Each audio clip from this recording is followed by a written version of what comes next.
Welcome to Land Academy. This is the Cash Flow from Land show, where we show you how to buy unwanted vacant land and sell it for more on the internet. I'm Steve Butala. I'm Jill DeWitt. We are your hosts. With over 15,000 completed transactions, we are the experts in this niche land flipping business. We hold a drawing to win a free property every month. Enter to win by reviewing this show on iTunes and downloading our free ebook at landacademy.com. All right, let's get this show started. Hey, Steve Butala here for Land Academy. Welcome to our Cash Flow from Land show. In this episode, Jill and I discuss how many of our members are licensed real estate agents and they're using our programs as kind of a side business or to complement being a regular real estate agent. You know, Jill, when you really think about it, it's a really easy gateway to property ownership, and a way to get your feet wet, in investing in real estate. Exactly. So, for whatever reason, recently I've just seen a lot of, I've had a lot of conversations with new members that are successful licensed real estate agents, retiring licensed real estate agents, I see new people. Yeah, new ones, and very new people too. Right. Exactly. For what I notice a lot is people that are they've made the decision that they want to be in the real estate industry, and they've gone out, they got their license, and they're sitting there going, now what? And trying to figure out where to start. Mm-hmm. And this is a great place to start. So there's a couple of things you could start here, or it could be a side thing like you just talked about to complement your day-to-day, because this takes up a lot less time. You're not driving people around, showing them homes. There's a lot less involved in this. It's very easy to run it alongside another business. Right. So I agree. Especially because when you're licensed, you got to go through the whole testing process and you get the language down and, you got your feet wet a little bit on what real estate's all about. So it can be a logical extension. I will say this though. Mm-hmm. Super successful real estate agents have a kind of a commission orientation, and a lot of them that I've spoken with have absolutely no interest in being investors with us or anybody else. So, it's not for everybody. I think what's interesting is that they like this because they're doing their own deals. They're not sharing the profits with anybody too. So there's a flip side to it. Well, the good ones do. Exactly. It's got to take it takes a right person to come into this with the right attitude to do really, really well. Right. Which is, the attitude is, I want to make money. Well, the attitude is, I'm going to make a commitment. I'm going to learn. I'm going to listen to what these guys have to say. I'm making a commitment. I'm taking it seriously. Right. And then I've seen in the past, not so much with Land Academy, but in my real estate career long before that, I just think that I've seen agents believe that higher priced property is better. So even if it's not correctly priced, because it's commission driven. That's a good point. And we live off of low priced property here. Exactly. There's nothing wrong with doing 10 small, easy deals that make the same profit as one larger, maybe a little more difficult deal, because it was much easier to get these 10 over here because nobody wants them. I do that all day long. You are right. I'm not above this at all. Great, but thank you. Isn't that true? I'm very happy with all these little things, so it's great. I've had for years and years and years the opportunity to deal with all kinds of real estate agents. I have the first big deal where I made a really good amount of money was the seller was a licensed agent in Northern Michigan, and she bought all these properties at a tax sale or from somebody or for charity or something, I don't know, a long time ago. And then I showed up with a checkbook and we put together the price and that was it. And I turned it around and made more than $500,000. Perfect. And she forever, I still talk to her now. She lets me know what's going on up there and the whole thing. Maybe I'm thinking of a different deal, but she's got a lot of contacts there. And it was you just click with some people, It's true. And I'll tell you another real estate story. It's a little bit different than that. I bought a primary residence from a real estate agent who was a long-time salesman, a lifelong career salesman for computer components. Really? And he caught that wave when computer components were very expensive and hard to get before the internet, and made a great living. And he wore a suit every day, which, if anyone's ever been to Arizona, that's silly. Right. And he just had this kind of attitude about, there's a lot of stuff below him, if you know what I'm saying. Oh, okay. And that buying land out in the middle of wherever we buy it and really negotiating a good price, Funny. I've been called a lot of names. For real?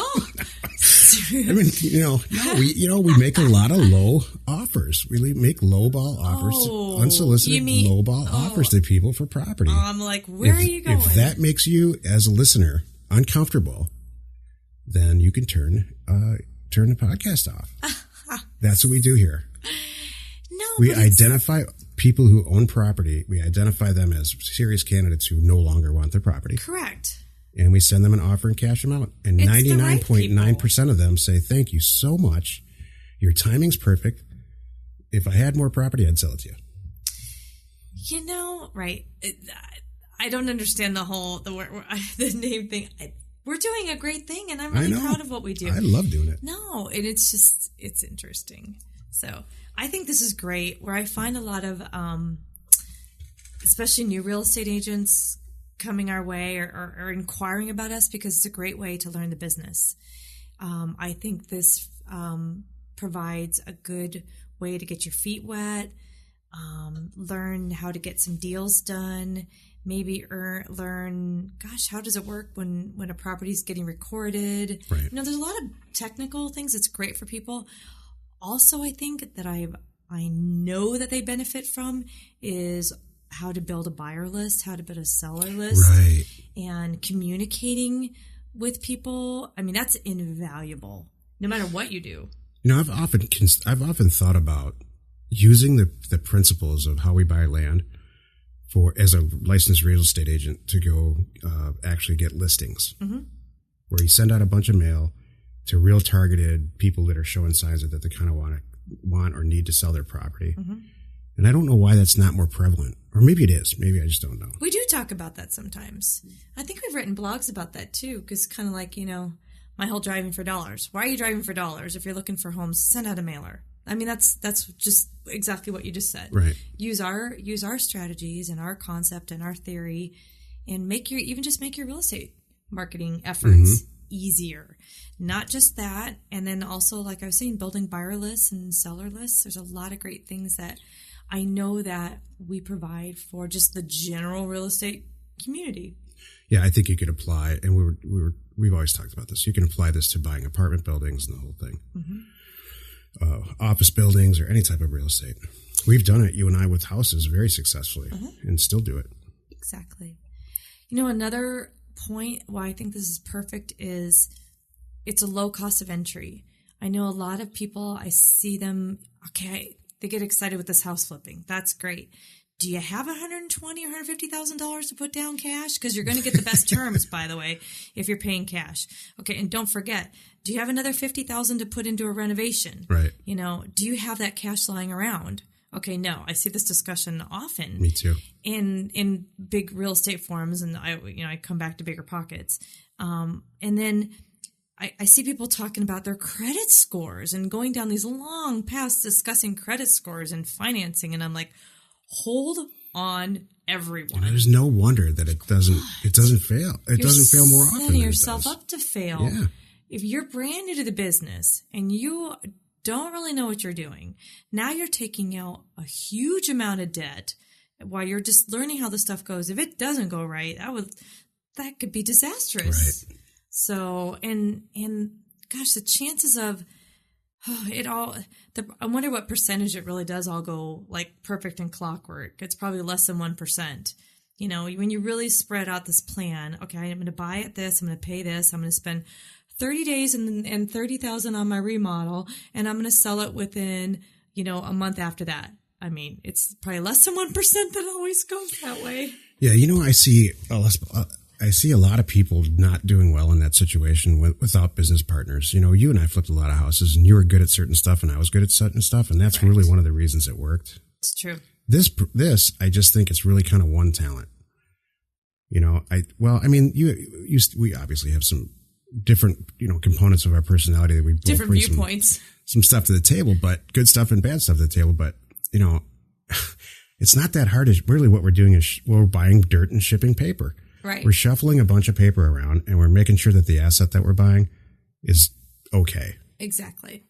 We're not changing wallpaper or knocking walls down or putting in electrical or anything changing like utilities that. and just on and on and on. Mm-hmm. Exactly. So I just like I said in the intro, this is a great gateway to all that other stuff. And a lot of our members look at it that way, and then they never end up going to do the stuff that they're going to do. They just stick with flipping land because it's such the right model. I think. It's hard to argue with the business model and change it when it's working so well. Okay, now, I've seen that people who start in this industry, they may start with not much money. Next thing you know, they're staring at $50,000 in their acquisition budget, in a year. Right. Because they did it all perfectly. They did it all right, and they didn't have to put a lot into it, by the way. This is all why they're still keeping their day job. Now you can make some different decisions. Okay, now I have $50,000. Now I got some real money where do I still want to do a renovation, a single family home renovation? Or if I sit tight, this $50,000 is going to be $200,000 in 6 months or a year, whatever, 6 months probably. Why would I do that? Like you just said, why would I leave that? I see that. That whole slew of houses that we renovated, I really learned so much. I never thought like at this age, you just sit there and with your jaw open, learn stuff. Mm-hmm. And boy, it changed my opinion about single family residential as an investment, even for just as a house investment. I've written several blogs on why I really think that single family residential as a real estate investment vehicle is not all it's cracked up to be. Mm-hmm. So, I just think there's so much stuff and energy and time that goes on, whether you live there or you're a landlord doing that. I just think there's a lot of stuff that goes on, and you could be putting that energy and those assets and that capital into something else. Mm-hmm. You know what I just realized when we were doing that? I'm embarrassed to admit, it's on the air here, that I think the reason I loved it so much was 100% emotional. It wasn't financial. You were looking at that from a financial standpoint, which is the best way. We all should. I got into the emotional part of it as, isn't it pretty? Look what I did. Mm-hmm. I was kind of caught up on that. And yes, all my decisions were financial, as far as my choice of materials, but like, look what I could do with this much money. Oh, there's no way that it would have been successful at all without you. Thank you. Because both of us. It would have been decorated, it would have been decorated, like, did you ever see a sink in a garage? That's what I would put in the kitchen. Okay. Like a laundry tub. Exactly. It would have been a laundry tub in the kitchen. And the house would have never sold, and that would be it. Oh my gosh. That's really funny. You put a drain on the floor because you're just going to hose everything out. Right. Don't carpet it. Don't do anything. No, just kidding. Here's a funny story. One of the houses that we renovated, how is this becoming a house renovation show? Anyway, one of the houses that we renovated, Jill insisted, it was a battle that I lost, on putting a double oven in. And who buys the house? A little old wonderful woman from Canada pays cash for the house. And you know why she buys it? Double oven. It's because she wanted to make cookies for her new neighbors. And she needed a double oven to do it. That kitchen was great. Asking price, cash. It was cash. So you can't do that with the laundry tub. Isn't that funny? I wanted a warming drawer too, but I gave up on that one. At least I kept my double oven. Yeah, I look back on that and I just. That's funny. I know, it's okay. It's okay. Breathe, Stephen, breathe. You can buy, for $120,000, you can buy, what's 120 divided by 40? That's how many 40-acre properties. You know what? I'm going to do the math right now. Okay, 120,000 divided by 4. Well, let's say you go nuts and you actually spend $4,000 per 40-acre property, which you never do, but I don't. I do. Okay, so how many can I buy? I'm writing this down. $120,000, which is what you would spend to renovate a house. Uh-huh. Oh my gosh, this is such a good exercise. Divided by $4,000 equals, which is, it's 30 40-acre properties. 30 of them. Okay. What can you sell a 40-acre property for? Oh my gosh. And somebody's got a gun to your head. You got to sell it in 5 days. Oh my gosh, then I'll just double my money and that's it. So you sell them for $8,000. Yep. So how much money are you left with after that? $240. $250,000. Is it hard to find those deals? Nope.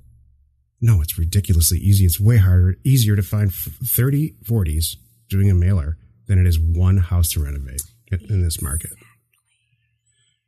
And are you going to ever, at that level, that $120,000 almost entry-level house, double your money with renovating residential houses? No. Oh my gosh, here's the real How many math. houses? You know what? Let's 20. I finance. make like 20 or 30 grand. Exactly. If you're lucky. I think a home run would be you made 50 by the time you renovated it. Right. So let's do another exercise. This is completely unplanned. Let's say you're a real estate agent. How many houses would you have to sell to make $120,000 net to you? That's a really good point. So on 100, can you do them here? All right, wait, 120, it's 3%. Okay, you are much better at this. Well, you got to split it with your broker. So in the end, I'm sorry, a real estate agent makes 2%? No, they make like 1.5%. Really? In their pocket. Really? Yeah, they got to split it with a buy-side agent, and they got to split it with their broker. I thought 3, maybe 2 by the time you do all that. Okay. So what's 1.5? So it's $2,000 on a $120,000 house. Wow. I can't do that math. I can. What's $250,000 divided by 2? 2,000. Right. It's like 100 houses. Wow. Isn't it? That's a lot of work. You may be right. I'm not. I just you entertain everyone. It's just going to take me a second. I'm going to sing Christmas carols while Stephen does. Oh my God! The 6 listeners, the 6 people listening to this, just went down to 3. No.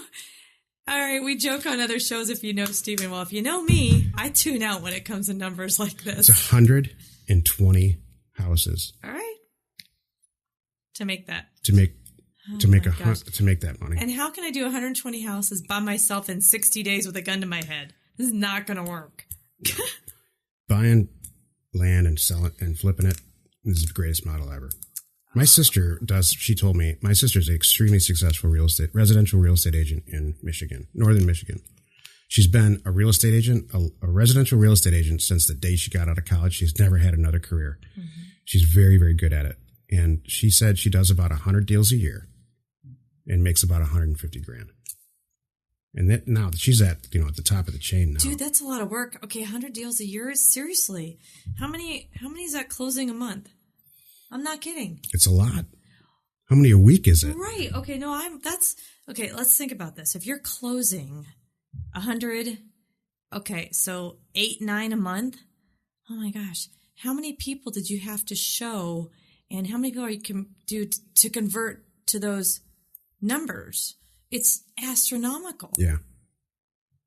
That's yeah.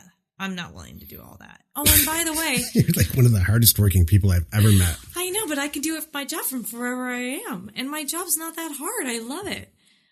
Oh, gosh, she can't do that from the road. She can't take a trip. Her business fails if she's not there. Well, she comes out here all the time, and when she does, she's on the phone. She's on the phone. I've watched her have,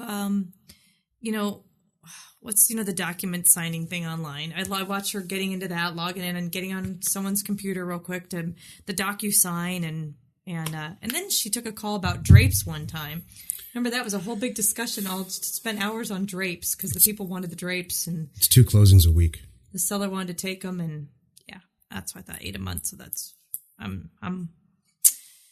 I think we answered the question here. This is why this is the perfect side business for real estate agents. I was a commercial real estate agent for a while, leasing office space in Detroit, and one of the greatest housing, during the RTC. That's how, man, I'm dating myself there. What's the RTC? Resolution Trust Corporation. It was basically the 80s, early 90s version of the crash that we just experienced. Oh. Got it. It was the SNL crisis, savings and loan thing. And that created the RTC to keep track of things? The RTC was created to keep track of things, yes. Got it. That's exactly right, Joe. Thank you. It was a mop-up thing. They mopped up all those dead assets that they overlended on. Sound familiar? Sounds very familiar. Hey, mark my words, if you're listening to this is all going to happen in 15 years again. Yeah. So about 10 years from now, all the stuff that you own, just get rid of it. Or, just buy it right. I mean, we still have a lot of property, and I'm or really pay happy cash. with that. Pay cash for it. That's why we're still alive. We did it right. So I think now I've even convinced myself, which is unusual, after doing a little bit of math and talking to Jill, that this is a fantastic side business, not only for real estate agents, but I think for everybody. Exactly. Hey, join Jill and I in another episode where we discuss your all-important success in land investment and life. That's some scary math. Right? It's funny how, again, we joke that our shows are clearly not scripted. So I hadn't done those numbers. And that is very interesting. I've always known it. I've done them. But when you really sit down and get out the calculator on your phone and do the numbers, it's shocking to me. It gets me excited, There's this shelved project that Jill and I have called the 24-month millionaire. And here's the premise of it. You take $4,000, right? Don't quit your job. Don't change your life. Don't make any changes. You take $4,000 and you double that money buying very specific product types that we've had incredible success with through these mailers. Mm-hmm. It's not very far different from the program that we have now. Right. And you double it and double it and double it every month. And it does not take long. It takes it actually takes about 12 months if the planets are all aligned and you double it to generate $1 million cash. Why is it 24-month million instead of 12? Because stuff goes sideways. Right. Not completely sideways, but stuff happens. Life happens. And there's a learning curve. You can't just, the second you start learning, you can't start buying assets. Mm-hmm. So I have the whole program mapped out. Plus, I have a hard enough time convincing people that you can buy property for $200, let alone make $1 million in 12 months. Right. So it's interesting. You have that, in our program, don't you have an outline that where you kind of go through that? There's a spreadsheet example. In the free ebook. Yeah. Is it in the ebook too? Yeah. Okay. Well, I know for sure there's a screenshot in our program where you really show people, let's just do some math together. Where do you want to be in 12 months or 24 months? Let's 36 months. And I really like that. I know it's in the beginning of the program, and it's very motivating, and it's you conservative. look a little surprised. Are you surprised by this math? I think you are. I like I said, I've known it, but I haven't run the numbers in a while. So this is a great business model. Boy, I know that. It just further solidifies why I'm sitting here, and doing what I'm doing. So it's great. Look, those 240s that you're buying right now in northern Arizona, What are we going to make on those without dragging this out? Well, I could double my money, more than double my money. I mean, I could triple my money tomorrow. If we make, and this is cash, if we don't make 20 grand on that deal, I'd be shocked. I know. And the amount we'll probably have combined 2 hours of work into it. Exactly. It's harder to do this podcast than it is to do that. I mean, not hard, but it's just more time consuming. Boy, that's an interesting thing. Which would lead one to ask this question. So mail your donations, too. Which leads me to the final question. Then why the hell are we doing this podcast? Oh, because we love it. That's exactly why. Because we enjoy it. We're sharing it, and we're kind of done. All right, all our numbers add up. All right. Let's go buy some property. We hold a drawing to win a free property every month. Enter to win by reviewing this show on iTunes and downloading our free ebook at landacademy.com. If you want to get involved or you need more information about our profitable, niche real estate operation, call 480-467-0359. You just might get Jill at the other end of the line. landacademy.com. You are not alone in your real estate ambition.